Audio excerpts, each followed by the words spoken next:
Class 11 Political Science, Chapter 2, End of Bipolarity. Today's topic is Unipolar World and Gulf War. In the last video, we completed the topic Arab Spring. In this video, we will complete the topic Unipolar World and the Gulf War. Before starting this topic, one thing I want to make you clear that these two topics were part of the Chapter 3 according to the previous syllabus. But Chapter number 2 and Chapter number 3 of your first book, which is the Contemporary World Politics, were merged by the CBSE, and Unipolar World and the Gulf War was like specifically two topics were taken from the chapter number 3. So according to the new syllabus, both the topics are included in the chapter number 2. Let's cover this topic from page number 49 of your notes. Unipolar World. बच्चे, in this topic we will try to understand that किस तरह से जब आपका cold war ख़त्म होता है और हम लोग बायपोलैरिटी से यूनिपोलैरिटी की तरफ शिफ्ट होते हैं. हम लोगों ने बेटा पहले भी देखा था ये चीज़ कि हमारे पास बायपोलैरिटी के बाद बहुत सारे ऑप्शंस आते हैं कि हम लोग बायपोलैरिटी से मल्टीपोलैरिटी की तरफ चलते हैं. बायपोलैरिटी के अंदर जो यूएसए और यूएसएसआर है, उसमें यूएसएसआर के डिसइंटीग्रेशन के बाद कुछ नेशंस या ग्रुप ऑफ नेशंस मिलकर यूएसए को चैलेंज करें, या फिर ऐसा कुछ सिचुएशन बन जाए जहां पर हम लोग ये कहना शुरू कर दें कि आपका जो यूएसए, जो कि एक सुपर पावरफुल नेशन की तरह सामने इमर्ज होता है, वो अपनी यूनिपोलैरिटी सेटअप करने से मना कर दे. पर फ्यूचर में ऐसा नहीं होता. 1991 के बाद, या हम ना बेटा इसको पहले भी समझ सकते हैं कि कोल्ड वॉर ख़त्म भी नहीं हुआ था और अमेरिकन आइडियोलॉजीज़, या फिर हम डेमोक्रेसी की बात करते हैं, या आप जब उसके कल्चर की बात करते हैं, जीन्स वाला जो कल्चर है, या फिर हम लोग जब बात करते हैं उसके मैकडोनल्डाइजेशन की, जब हम बात की जाती है कि मैकडीज़ का कॉन्सेप्ट बहुत ज़्यादा आया है, पिज़्ज़ा बर्गर का कॉन्सेप्ट बहुत ज़्यादा है. तो ये सब चीज़ें क्या है कि हर एक नेशन के अंदर बहुत सारी चीज़ें डायरेक्टली और इनडायरेक्टली अमेरिका से इंस्पायर्ड हैं या अमेरिका के कल्चर से इंस्पायर्ड है. यानी कि नेशंस ने उसके पॉलिटिकल सिचुएशंस को, उसकी इकोनॉमी को रन करने का जो आइडियोलॉजी है, वो भले ही 1991 के बाद एडमायर किया, पर उसके कल्चर को नेशंस ने बहुत ज़्यादा पहले ही एडमायर करना शुरू कर दिया था. तो उसी चीज़ को समझाने के लिए प्रीवियस सिलेबस के अकॉर्डिंगली चैप्टर नंबर 3 है, बट उसको पूरा का पूरा सीबीएसई इन्वॉल्व नहीं करता इस सिलेबस के अंदर. हम लोग सिर्फ स्पेसिफिकली कुछ टॉपिक्स पढ़ेंगे, जिसमें पहला टॉपिक है आपका यूनिपोलर वर्ल्ड. अब एक बार ज़रा हम लोग नोट्स में से इस चैप्टर को देखें. यूनिपोलर वर्ल्ड, सिंस द हम लोग बेसिकली बात कर रहे हैं सोवियत यूनियन के डिसइंटीग्रेशन होने के बाद जो यूनिपोलैरिटी का सिनेरियो है वो वर्ल्ड वाइड एक्सप्रेस होना स्टार्ट होता है. स्पेसिफिकली नेशंस के इकोनॉमी के ऊपर, उनके सोशल पर्सपेक्टिव पर, उनके कल्चरल पर्सपेक्टिव पर, उनके पॉलिटिकल पर्सपेक्टिव पर भी. और नेशंस जो हैं एक सिंगल नेशन से, यानी कि यूएसए से इन्फ्लुएंस होना स्टार्ट होते हैं. At the end of the cold war, जो कि 1945 से लेकर 1991 तक चलती है, left the USA without any serious rival in the world. यानी कि कोल्ड वॉर ख़त्म होने के बाद जब यूएसए यूएसएसआर सामने आते हैं, तो 1991 के बाद यूएसएसआर के अलावा कोई और नेशन उसे चैलेंज करने के लिए सामने नहीं आता. नहीं कि कोई और राइवलरी ग्रुप नहीं है, कोई राइवलरी आइडियोलॉजी नहीं है, ऐसा कुछ नहीं रहा. तो दुनिया भर में एक्सेप्ट कर लिया गया कि यूएसए ही एक सुपर पावरफुल नेशन की तरह हमारे पास है.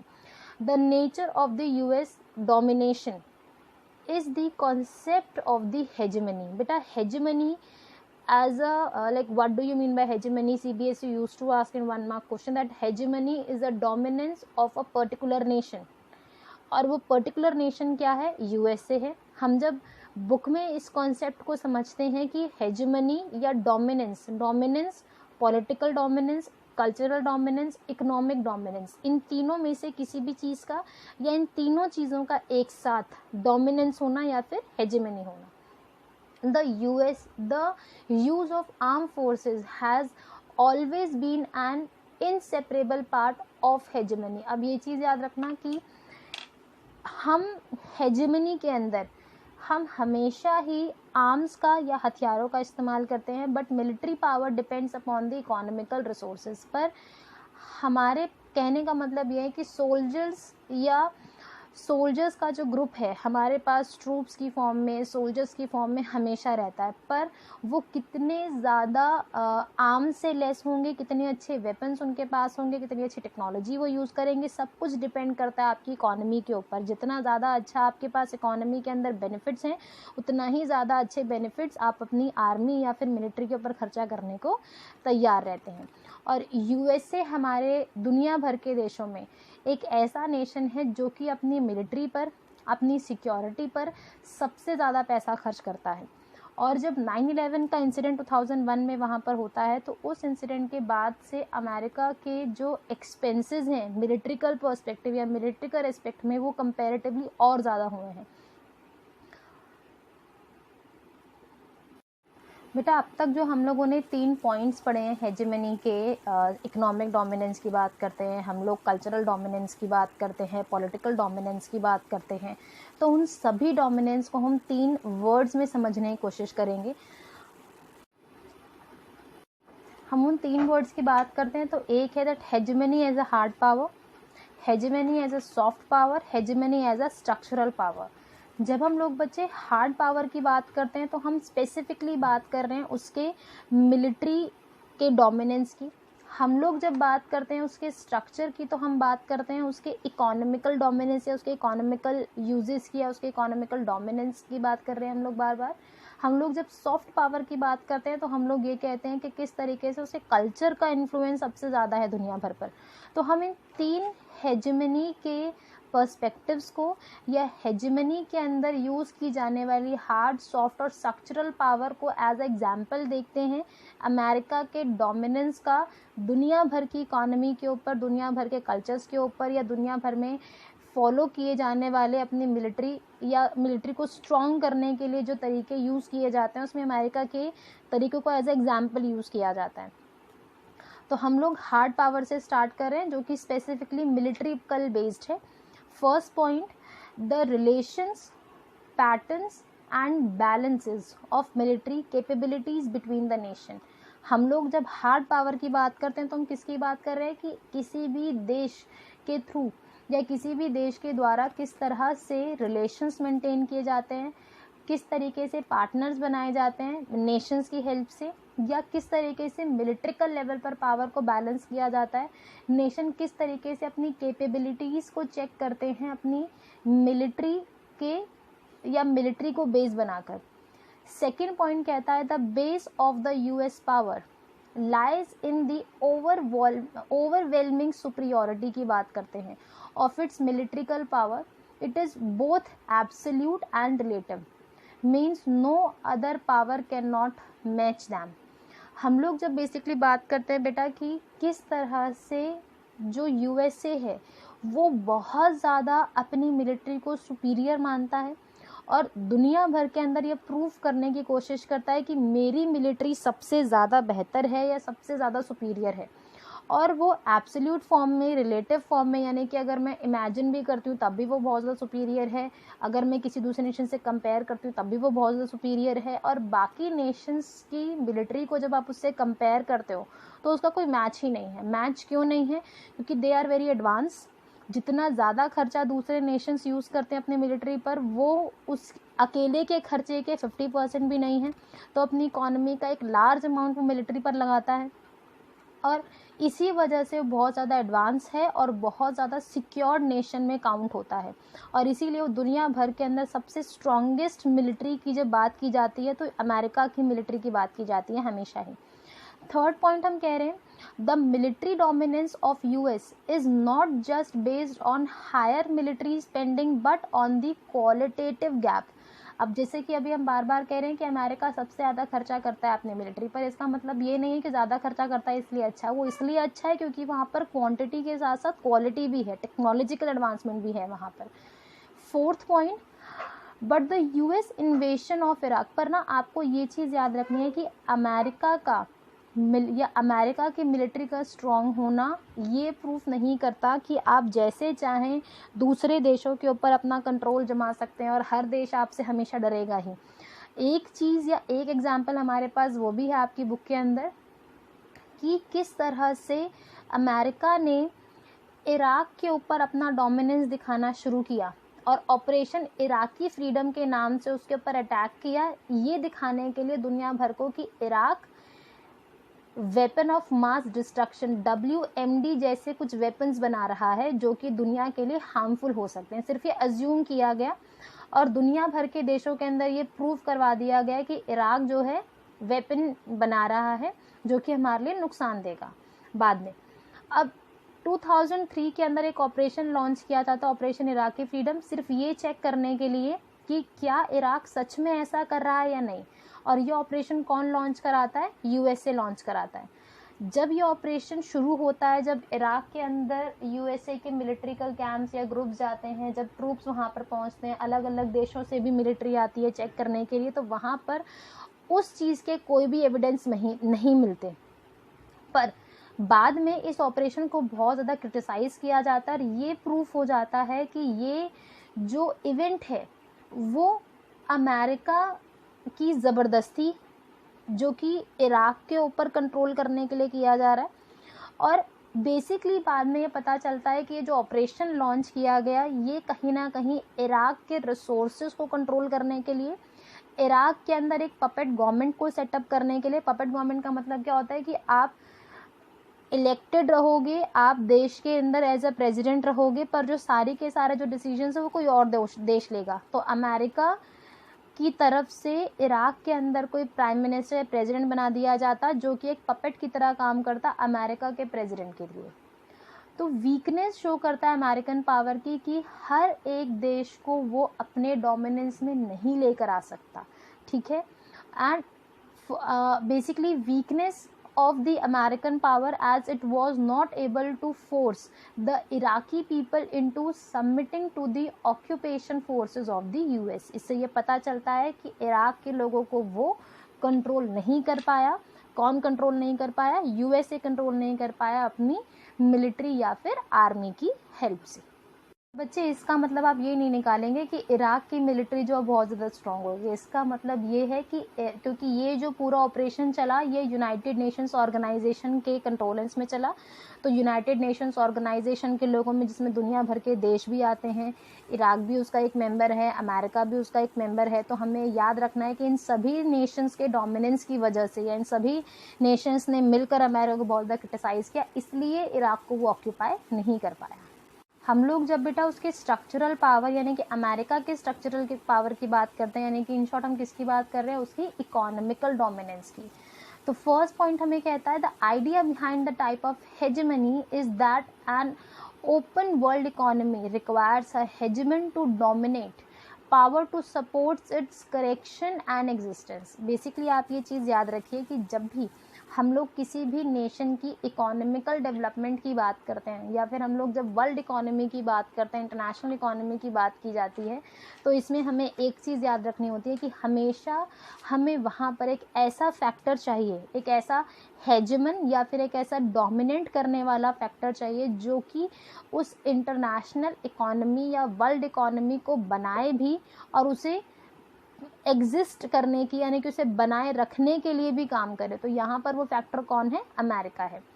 Second point, but US as a hegemon she needs to control world economy without paying the cost of maintaining its openness. पर आपको ये चीज़ याद रखनी है, जैसा कि हमने शॉक थेरेपी में भी देखा कि अमेरिका भले ही अपनी इकोनॉमी को लिबरेट करता है या ओपन मार्केट की तरह चला के रखता है, पर कभी भी उसकी ओपन मार्केट का, उसके फॉरेन डायरेक्ट इन्वेस्टमेंट का, उसके ट्रेड का, उसके टैरिफ्स का या वर्ल्ड ट्रेड ऑर्गेनाइजेशन का, वर्ल्ड बैंक का या इंटरनेशनल मॉनेटरी फंड का नुकसान कभी भी USA को फेस नहीं करना पड़ा।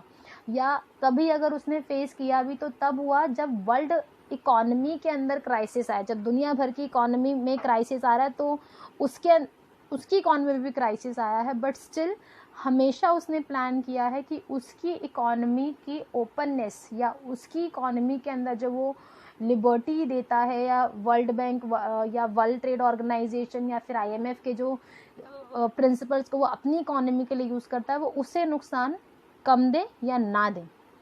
नेक्स्ट पॉइंट, हेजेमनी इज, हम बेसिकली बात करते हैं किस तरीके से reflected in the role played by the US in providing global public goods, example fresh air, roads, sea lanes, या हम लोग जब SLOCs की बात करते हैं, इंटरनेट की बात करते हैं, तो हमें ना एक चीज़ देखनी चाहिए कि कुछ चीज़ें हमें हेजेमनी से मिली है। जैसे कि हम जब इंटरनेट की बात करते हैं तो उसकी शुरुआत अमेरिका से हुई है, जो कि इंटरनेट है या जो वर्ल्ड वाइड वेब है, ये अमेरिका ने अपनी मिलिट्री की प्रोटेक्शन के लिए इंटरनेट यूज़ किया या बनाने की कोशिश की, और उसको बनाया भी, पर बाद में आजकल हम उसे टेक्नोलॉजी की एडवांसमेंट की तरह देखते हैं, नॉलेज गैदर करने के लिए देखते हैं। पर इंटरनेट की शुरुआत हुई थी अमेरिका की मिलिट्री की सिक्योरिटी के लिए, ताकि जगह जगह पर वो उसे कांटेक्ट में रह सके। और हमें कई बार ये भी पता चलता है कि जो हेजेमनी है वो कई चीज़ों में इफ़ेक्ट होती है, जहाँ पर हम लोग ये कहते हैं कि हेजेमनी या हेजेमन नेशन जो USA है वो ग्लोबल पब्लिक गुड्स भी देता है, यानी कि ऐसी चीज़ें भी प्रोवाइड करता है जो कि दुनिया भर के देशों को चाहिए, और कई बार वो उसे देने से इग्नोर नहीं कर सकता। जैसे कि हम लोग जब फ्रेश एयर की बात करते हैं या फिर एक ऐसे एनवायरनमेंट की बात करते हैं जहाँ पे ग्लोबल वार्मिंग नहीं होगी, तो वो चीज़ें प्रोवाइड करने के लिए भी बाउंड है, नेशंस उसे फोर्स करते हैं। वो SLOCs की भी बात करते हैं। SLOCs का मतलब क्या है बेटा, मान लेते हैं कि एक नेशन की बाउंड्री है, ये ग्रीन वाला जो लाइन जा रहा है एक नेशन का बाउंड्री है, हर एक, और आसपास ये जो वाइट वाला पार्ट, आप इसे ऐसे ज्यूम करके चलिए कि एक ओशंस हैं, सारे वाइट वाला पार्ट जो पूरा का पूरा आपका ओशन है। हर एक नेशन की एक्सटर्नल बाउंड्रीज के बाहर का कुछ किलोमीटर्स एरिया वो यूज़ कर सकते हैं अपने शिप्स के लिए, सामान को लोड और डीलोड करने के लिए। जब शिप्स की हेल्प से या सी रूट्स की हेल्प से ट्रेड होता है, तो कुछ एरिया उसके पास रहता है हमेशा, और कुछ एरिया बाहर का है जो कि इंटरनेशनल प्रॉपर्टी है जिसे हर एक देश यूज़ कर सकता है, पर कुछ एरिया हमेशा उसके पास रहेगा जो कि उसकी प्रॉपर्टी तो नहीं है पर वो उसको यूज़ कर सकता है हमेशा। तो SLOCs की बात की जाती है कि अमेरिका SLOCs वाले एरिया में इंटरफेयर नहीं करेगा या नहीं कर सकता। नेक्स्ट है, power of USA is inseparable from its structural power, which is the power to shape the global economy in the particular way। यानी कि जो अमेरिका की जो पावर है या जो उसकी इकोनॉमी है वो हम किसी भी तरीके से किसी या उसका जो स्ट्रक्चरल डोमिनेंस है वो हम ग्लोबल इकोनॉमी से अलग करके नहीं देख सकते, और अमेरिका चाहे या न चाहे वो कहीं ना कहीं ग्लोबल इकोनॉमी को शेप भी देता है और कहीं ना कहीं उसके अंदर अपना इन्वॉल्वमेंट भी रखता है, और वो उसे इग्नोर नहीं कर सकता। नेक्स्ट इज ब्रेटन वुड्स जो सिस्टम है, सेटअप अस आफ्टर, एक सेकेंड,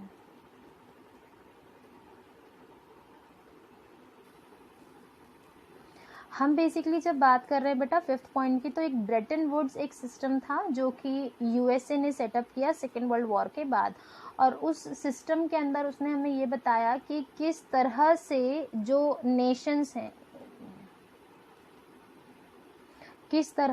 जो नेशंस हैं वो पर्टिकुलरली अमेरिका बाउंड कर रहा है उन नेशंस को कि आप हमेशा मेरी करेंसी ही यूज़ करोगे, या फिर आप जो है हमेशा के लिए जब भी इंटरनेशनल ट्रेड होगा, दो कंट्रीज़ के बीच में जो ट्रेड होगा, आप एक कॉमन करेंसी यूज़ करेंगे ट्रेड करने के लिए, जो कि एक्सचेंज रेट भी फिक्स होगा जो कि अमेरिका डिसाइड करेगा, और करेंसी भी फिक्स होगी। नेक्स्ट है Bretton Woods system set up by US after the Second World War. It was the first system used to control the value of the money between the countries. It means that each country had to have a monetary policy. IMF के अंदर ये काम किया गया, और IMF के through ही Brayton Woods system को सभी नेशंस के ऊपर इम्पोज किया गया। तो मॉनेटरी पॉलिसी वो चलाएंगे that will keep the exchange rate, जो मनी हम लोग बेसिकली बात करते हैं ना बेटा, जब भी इंटरनेशनल लेवल पर ट्रेड होता है, गुड्स को खरीदा या बेचा जाता है, तो आप एक करेंसी का इस्तेमाल करते हैं, और उस करेंसी के एक्सचेंज रेट फिक्स होते हैं कि जो 1 रुपये को आप 70 या $1 को आप कन्वर्ट करेंगे 70 रुपीज़ के अंदर। तो ये एक्सचेंज रेट फिक्स है। ये किसके थ्रू फिक्स किया गया? बाय अमेरिका फिक्स किया गया सेकेंड वर्ल्ड वॉर के बाद, ताकि इंटरनेशनल लेवल पर जो ट्रेड हो वो सारा का सारा गवर्न किया जा सके, मॉनिटर किया जा सके बाय दी अमेरिकन्स। हम लोग बच्चे नेक्स्ट पॉइंट की जब बात करते हैं तो वर्ल्ड बैंक है, इंटरनेशनल मॉनेटरी फंड है, या फिर वर्ल्ड ट्रेड ऑर्गेनाइजेशन है, ये अमेरिका की हेजेमनी को मेंटेन करने के लिए काम करते हैं। और ये सभी के सभी ऑर्गेनाइजेशन है, सभी के सभी इंस्टीट्यूशंस अमेरिका के अंडर डोमिनेटेड हैं। रीज़न कुछ भी हो सकता है, रीजंस क्या हैं, क्यों वो डोमिनेटेड है, वो हम लोग नेक्स्ट चैप्टर में या फिर आगे चैप्टर है आपका चैप्टर नंबर 6 तब हम देखेंगे। बट आप ये चीज़ मान के चलिए कि all these are the international organisations but they work under the control and the dominance of the USA। But still nowadays we do have some nations या ग्रुप ऑफ नेशंस जो कि उसके डोमिनेंस को कम करने के लिए या वर्ल्ड बैंक, IMF या वर्ल्ड ट्रेड ऑर्गेनाइजेशन को अमेरिका के डोमिनेंस पे काम करने से मना करते हैं। नेक्स्ट है बेटा hegemony as a soft power. हम लोगों ने बात की किस तरीके से उसका कल्चर जो है वो बहुत ज़्यादा डोमिनेट करता है, that we use to like run after the blue jeans concept and run after the burger pizza और दी डिफरेंट ग्लोबलाइजिंग या मॉडर्नाइजिंग जो कॉन्सेप्ट हम हमेशा उसके पीछे भागते हैं। तो वो कॉन्सेप्ट कहाँ से आया है? वो अमेरिकन कॉन्सेप्ट है। वो क्या है? अमेरिका का सॉफ्ट पावर है या फिर उसकी सॉफ्टन पावर हेजेमनी है। First point, the US predominance in the world is based not only its military power and the economical power but on its cultural power। हम लोगों ने बिल्कुल स्टार्टिंग में यही पॉइंट मैंने यूज़ किया कि नेशंस के ऊपर मिलिट्रिकल या इकोनॉमिकल डोमिनेंस बहुत बाद में आया, उसके ऊपर कल्चरल डोमिनेंस या कल्चरल जो प्रेशर है वो उसके ऊपर बहुत पहले से ही शुरू हो गया था। Second point, during the end of the Cold War, during the Cold War, the US second notable victorious in the area of structural power and the soft power rather than the hard power। वो जब Nations की बात की जा रही है तो मिलिट्रिकल level पर, या फिर हम लोग जब बात करते हैं उसके इकोनॉमी के लेवल पर, या बेसिकली सेकेंड पॉइंट आपको ये कहने की कोशिश कर रहा है कि उसका सॉफ्ट पावर और उसका स्ट्रक्चरल पावर ने ज़्यादा डोमिनेट किया, बल्कि उसके हार्ड पावर से, या फिर कंपेयर किया जाए उसके हार्ड पावर से। Third point, people use to feel that the culture of the US will make them liberate. Modernise कर देंगे अगर आप USA कल्चर को फॉलो करते हैं, आप ज़्यादा इंडिपेंडेंट फील करेंगे। इसीलिए लोगों ने लिबरेशन या मॉडर्नाइजेशन के सिंबल की तरह यूज़ किया अमेरिका के कल्चर को।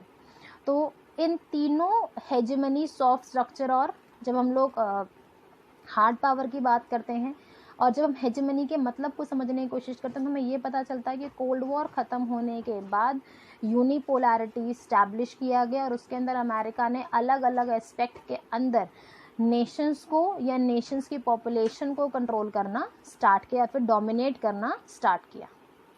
बच्चे इसी के अंदर हमारा जो नेक्स्ट टॉपिक ऐड किया गया है चैप्टर नंबर 3 से, टॉपिक का नाम जब सिलेबस में देखते हैं तो वो गल्फ वॉर के नाम से इंट्रोड्यूस है। चैप्टर नंबर 3 में यही एक टॉपिक एलैबोरेट करके दिया गया है फर्स्ट गल्फ वॉर से, और इसी इंसिडेंट या इवेंट के लिए ऑपरेशन डेजर्ट स्टॉर्म वर्ड भी यूज़ किया गया है। अब इन दोनों के अलावा और भी बहुत सारे वर्ड्स हैं जो हम यूज़ करते हैं, जैसे जैसे चैप्टर में कॉन्सेप्ट को हम देखेंगे तो वैसे वैसे आपको ये समझ में आएगा। हम लोग स्पेसिफिकली पेज नंबर 69 पर नोट्स पर आपको ये मिल जाएगा। पॉइंट नंबर 1 आपको कह रहा है the US hegemony began in 1991 after the Soviet power disappeared from the international scheme. कि किस तरीके से जब 1991 के बाद सोवियत पावर डिसअपेयर हो गया इंटरनेशनल पॉलिटिक्स से, उसके बाद US की जो हेजेमनी है वो 1991 में शुरू हुई। उसके बाद second point, US hegemony did not emerge in 1991 but in fact go back to the end of the Second World War in 1945।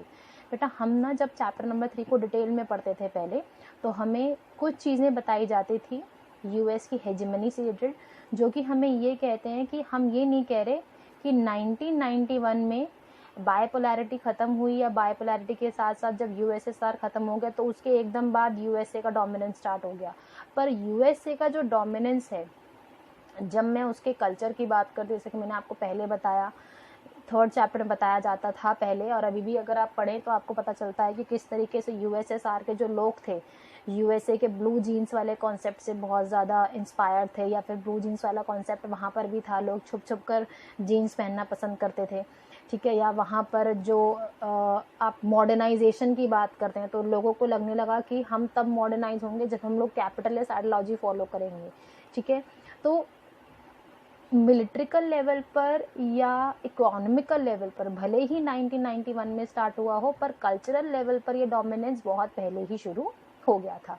और मिलिट्रिकल लेवल पर भी देखा जाए तो वो डोमिनेंस शुरू हो गया, क्योंकि जब सेकेंड वर्ल्ड वॉर के एंड में जब जापान की 2 सिटीज़ के ऊपर अटैक किया गया, जब हम लोग हिरोशिमा और नागासाकी की बात करते हैं, तो तब भी दुनिया भर को पता चला कि भैया इसकी इकोनॉमी या फिर इसका जो मिलिट्रिकल लेवल है तो बहुत स्ट्रांग है, वो किसी के ऊपर न्यूक्लियर बॉम्ब डालने से पहले ज़्यादा सोचेगा भी नहीं, तो लोगों को उससे थोड़ा बहुत डर लगता था।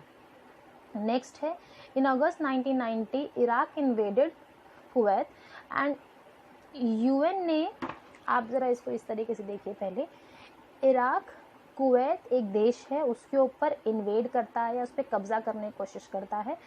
कब्जा जब वो करने की कोशिश करता है तो यूएनओ से वो प्रोटेक्शन मांगता है। कौन मांग रहा है प्रोटेक्शन? कुवैत मांग रहा है। तो यूएनओ जब भी किसी नेशन को प्रोटेक्शन देता है तो उसकी खुद की कोई मिलिट्री नहीं है बेटा, यूएनओ के अंदर कुछ पीस कीपिंग फोर्स काम करती हैं, ठीक है। इंडिया भी इसके अंदर कई बार अपना रिप्रेजेंट दे चुका है। यहाँ पर पीस कीपिंग फोर्सेस जो हैं अलग अलग देशों से आती है, और जब इराक और कुवैत की बात चल रही है तो यूएनओ की जो पीस कीपिंग फोर्स तैयार होती है, वो पीस कीपिंग फोर्स को यूएस की मिलिट्री या यूएस के जो लीडर्स हैं वो लीड करते हैं। जो जनरल रहे उस टाइम पीरियड पर, अमेरिकन जनरल जो थे, उन्होंने उसको लीड करा। उनका नाम अभी आएगा नेक्स्ट पॉइंट्स में, हम तब देखेंगे उन्हें।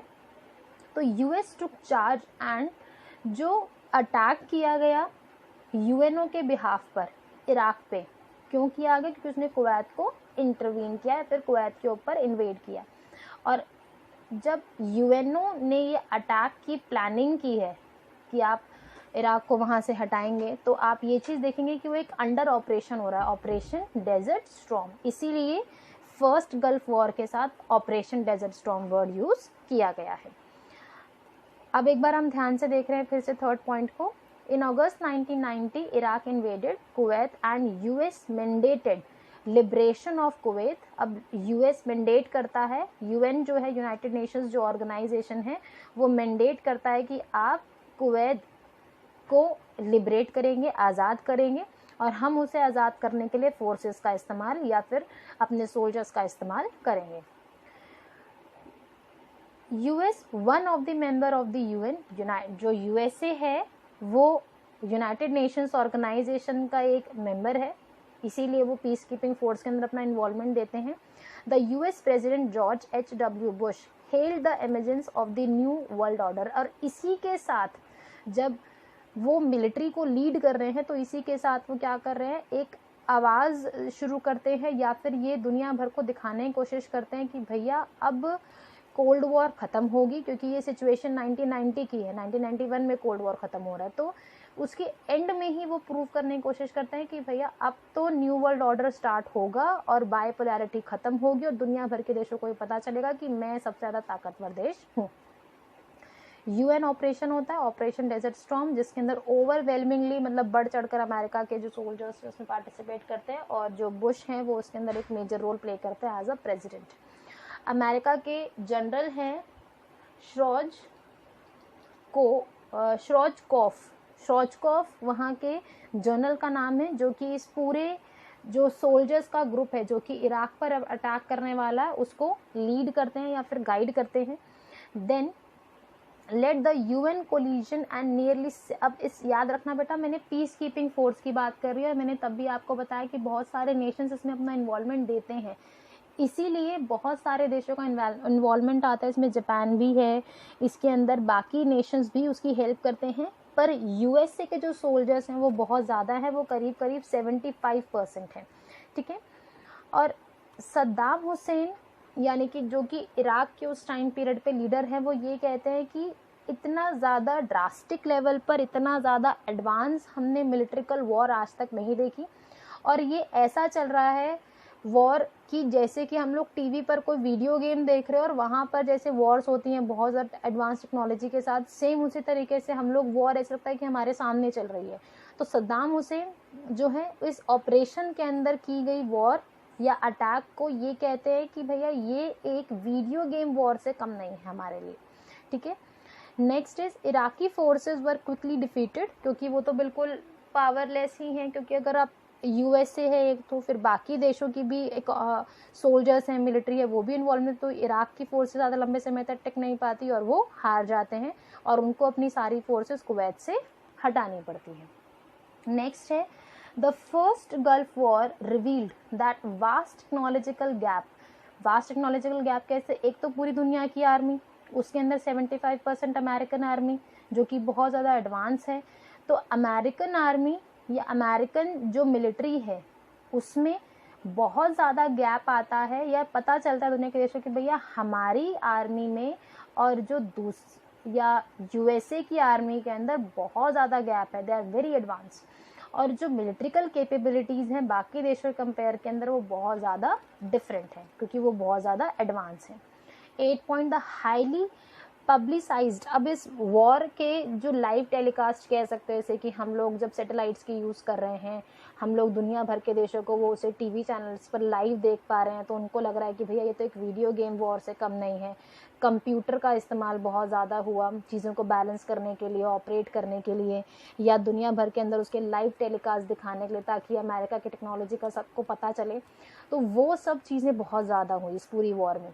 The highly publicised use to call this a smart bomb, क्योंकि उसमें बहुत ज़्यादा एडवांस टेक्नोलॉजी यूज़ हुई है। US led some observers to call this computer war. बेटा एग्जाम में कई बार क्वेश्चन आता है कि ऑपरेशन डेजर्ट स्टॉर्म को कंप्यूटर वॉर क्यों कहते हैं, वीडियो गेम वॉर क्यों कहते हैं, तो ये पैराग्राफ में आपको आंसर मिलेगा, प्लीज़ उसे ध्यान से पढ़ेंगे। Because world wide spread television coverage also was made for this war particularly which was viewed by around the world। दुनिया भर के देशों में उसे देखा गया टीवी पर, आराम से वो अपने घर के ड्राइंग रूम में बैठे हैं या फिर हॉल्स में बैठ के आराम से वो अपने लिविंग रूम में बैठ के ये पूरा का पूरा कवरेज अपने टीवी पर बड़े प्यार से देख रहे हैं, कंप्यूटर्स पे बहुत ज़्यादा प्यार से देख रहे हैं इंटरनेट की हेल्प से, क्योंकि उसका कवरेज बहुत ज़्यादा हाईलाइट किया गया बाय दी यूएसए। अब कई लोगों को ये भी लगता है कि यूएसए, मैं ना बेटा जब भी यूएनओ की बात करते हैं तो यूएनओ के पास खुद की कोई मिलिट्री नहीं है, आप ये चीज़ याद रखेंगे। और आज तक भी उनके पास कोई मिलिट्री नहीं है, उनको रखने की भी ज़रूरत नहीं पड़ती, क्योंकि जो मेंबर नेशंस हैं उनके, वो मेंबर नेशंस 193 मेंबर नेशंस जो हैं, समय आने पर या जब भी ज़रूरत पड़ती है तो अपने सेना के कुछ लोग एज अ मिलिट्री मेंबर्स वो वहाँ पर भेजते हैं जब भी किसी दूसरे देश में वॉर होती है। तो और उसकी फोर्सेज हमेशा पीस कीपिंग फोर्स के नाम से काम करती हैं, और इंडियन सोल्जर्स कई बार as a peacekeeping forces के अंदर काम कर चुके हैं और करते हैं हमेशा। और इन नेशंस के साथ साथ सोल्जर्स भी होते हैं और मनी भी दिया जाता है, यानी कि पैसा भी वो दे रहे हैं, क्योंकि उनका कोई सोर्स ऑफ, जैसे मिलिट्री नहीं है तो ऐसे सोर्स ऑफ इनकम यानी कि खुद की कोई इकोनॉमी भी नहीं है, तो मनी भी दिया जाता है, सोल्जर्स भी दिए जाते हैं, बाकी बेनिफिट्स या बाकी जो जितना भी ज़रूरत पड़ती है यूएनओ को सब चीज़ें प्रोवाइड की जाती हैं। तो जब ये वॉर हुआ उस टाइम पीरियड पर भी यूएनओ की तरफ से, जो कि यूएसए लीड कर रहा था, तो उसको पैसे भी दिए गए कि भैया आप बाकी सारा अरेंजमेंट कर लें अपने लेवल पर। तो यूएस में actually have made a profit from the war. उसको फ़ायदा तो हुआ कि दुनिया भर के अंदर लोगों को पता चला कि भैया अमेरिका बहुत ज़्यादा मिलिट्रिकल लेवल पर बहुत पावरफुल है, और इसके अलावा उसे मनी के फॉर्म में भी बहुत पावर या फ़ायदा मिला, क्योंकि कई रिपोर्टर्स ने कहा कि जितना पैसा अमेरिका को इस वॉर को लड़ने के लिए यूएनओ ने दिया था उससे बहुत कम पैसा लगाने के बावजूद भी वो बहुत अच्छे से जीता। जैसे जर्मनी से जो पैसा मिला, जापान से जो पैसा मिला, सऊदी अरेबिया के नेशन से जो पैसा मिला, वो उतना ज़्यादा खर्च नहीं हुआ, क्योंकि टेक्नोलॉजिकल एडवांसमेंट की हेल्प से या जो वाइडन गैप रहा अमेरिका के सोल्जर्स की या फिर मिलिट्री के अंदर जो एडवांसमेंट है उसका कंपैरेटिवली दूसरे नेशन या इराकी मिलिट्री के अंदर, तो उसकी वजह से वो वॉर आसानी से जीत गया। और ऐसा नहीं है कि मनी वापस करना था या वापस नहीं करना था, तो वापस करने की कोई ज़रूरत नहीं पड़ी, क्योंकि पैसा वॉर के लिए दिया गया था, वॉर में इन्वॉल्व हुआ और उसने कहीं ना कहीं वो पैसा यूज़ किया। इस टॉपिक के साथ बेटा हमारा जो थर्ड टॉपिक या थर्ड चैप्टर में से जो टॉपिक सेकेंड चैप्टर में यूज़ किए गए हैं वो हम लोगों ने ऐड कर लिए। नेक्स्ट वीडियो में हम एक टॉपिक और ऐड करेंगे, वो है आपका अफगानिस्तान वॉर, और ये हमारा लास्ट टॉपिक रहेगा सेकेंड नंबर चैप्टर के लिए। Thank you so much.